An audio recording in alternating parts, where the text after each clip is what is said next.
دیکھتی آنکھوں اور مسکراتے لبوں کو میرا خلوص برا سلام۔ قوم لوط نے ایک ایسی کون سی برائی کو ایجاد کیا اور ان کا کیا انجام ہوا؟ قوم لوط وہ قوم ہے جنہوں نے ایسی بدکاری کی جس کی مثال تاریخ میں کہیں نہیں ملتی۔ حضرت لوط علیہ السلام اللہ کے برگزیدہ نبی تھے۔ آپ کی پیدائش عراق کے ایک قدیم شہر ار میں ہوئی تھی۔ آپ علیہ السلام حضرت ابراہیم علیہ السلام کے بھتیجے تھے۔ حضرت لوط علیہ السلام کے والد بچپن میں ہی انتقال کر گئے تھے، لہٰذا آپ کی پرورش حضرت ابراہیم علیہ السلام نے کی، اور جب حضرت ابراہیم علیہ السلام نے مصر کی طرف ہجرت کی تو آپ نے حضرت لوط علیہ السلام کو بستی سدوم کی رہنمائی اور اصلاح کے لیے بھیجا۔ وہ کافر قوم تھی اور وہ لوگ نت نئی برائیاں ایجاد کرتے اور فخر سے اس پر عمل کرتے تھے۔ وہ لوگ اپنی عورتوں کو چھوڑ کر مردوں سے اپنی حاجت پوری کرتے۔ حضرت لوط علیہ السلام کو یہ عمل انتہائی ناگوار گزرا اور آپ نے بستی سدوم کے لوگوں کو جمع کیا اور فرمایا کہ اے لوگو، اس بدکاری سے باز آ جاؤ ورنہ عنقریب تم پر اللہ کا عذاب آئے گا۔ لیکن بستی کے لوگوں نے عمل کرنے کی بجائے آپ کی نصیحت کا مذاق اڑایا اور کہا کہ ہم کسی عذاب کو نہیں مانتے۔ حضرت لوط علیہ السلام نے اللہ تعالیٰ سے مدد کی فریاد کی تو اتنے میں آسمان سے اللہ تعالیٰ نے 2 فرشتے بھیجے جو انتہائی خوبصورت اور نوجوان لڑکوں کی شکل میں تھے۔ جب وہ فرشتے حضرت لوط علیہ السلام کے گھر آئے تو اللہ کے نبی حضرت لوط علیہ السلام گھبرانے لگے کہ کہیں یہ لوگ ان کے ساتھ بھی وہ سلوک نہ کریں جو بستی کے باقی لوگوں کے ساتھ کرتے ہیں۔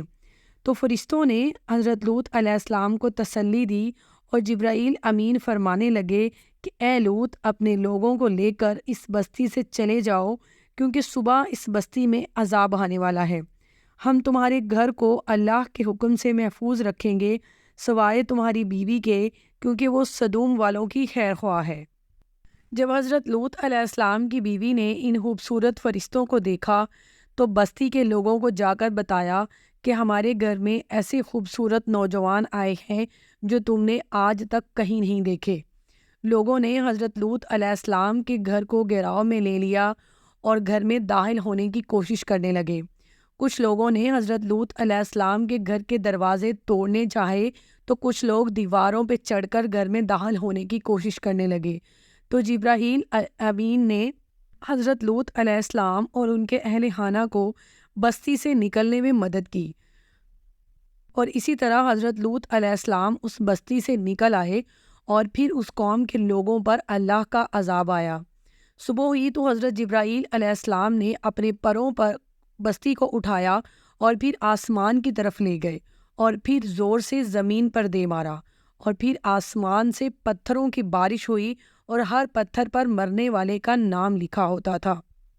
اور یوں طلوع فجر سے جاری ہونے والا یہ عذاب اشراق تک رہا، اور دیکھتے ہی دیکھتے پوری بستی نیست و نابود ہو گئی۔ آرکیولوجسٹ کے مطابق کیونکہ اس شہر پہ عذاب اچانک آیا تھا اور لوگ اپنی روزمرہ زندگی میں مشغول تھے، تو اہل سدوم کے بت آج بھی موجود ہیں اور وہ تا قیامت عبرت کا نشان بنے رہیں گے۔ حضرت لوط علیہ السلام کی بیوی جو کچھ راستے سے ہی واپس مڑ آئی تھی، وہ بھی اہل سدوم کے ساتھ نشان عبرت بن گئی اور عذاب کا شکار ہو گئی۔ اس واقعہ سے ہمیں یہ سبق ملتا ہے کہ حقیقی بادشاہت تو صرف اللہ ہی کی ہے، اور اللہ جو چاہے وہ ہو کر رہتا ہے۔